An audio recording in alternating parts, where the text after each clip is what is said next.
it sort of became known that the show was kind of on the bubble, would it be renewed or not? And so everybody started writing letters to the networks. And they had such a response from the fans that they second thought it. It's one of those great times when fan letters and fan mail really did impress the network. In fact, NBC was so impressed with the response that they picked up Quantum Leap and gave it a home on Wednesday nights at 10. It was a perfect time for Don to spread his wings and show them what Quantum could do. The second season, the show really started to hit its stride and expand into all kinds of areas. I've been pregnant. I've been a trapeze artist. I've been an American Indian taking his grandfather to die in the burial grounds. I've been an understudy in a road company of La Mancha. I've leaped home.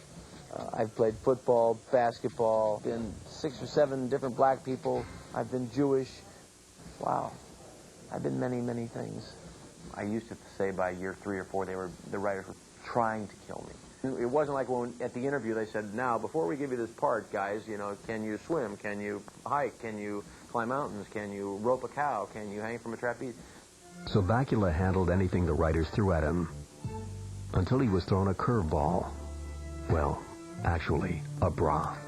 If you ever watch the show very closely, you'll notice that Scott never wore falsies as a woman, and he never wore wigs, because the premise was that he was leaping into a woman's body, and if the woman had hair, she never wore wigs, and if she had breasts, she never wore falsies. Scott was a little afraid of it at first in some ways, then he got to like it, then he grew tired of wearing those high-heel shoes. This is Scott's famous Quanta Lagusa gown, Carmen Miranda dress that he wore when he sang with Dean in Miss Deep South.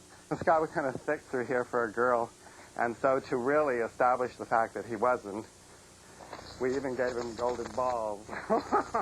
Okay, Scott's gold balls are funny, but Belisario knew the importance of balancing the comedy with drama. So he used these episodes to tackle important issues like rape, sexual harassment, and teenage pregnancy. We tried to make every episode really deal with a theme, whether it was civil rights or whatever, women's rights or whatever it might be, prejudice, and it was a very conscious thing. It was like, how can we find something to deal with? We touched the human emotion. Our shows always had an emotional core. Quantum Leap always had a heart.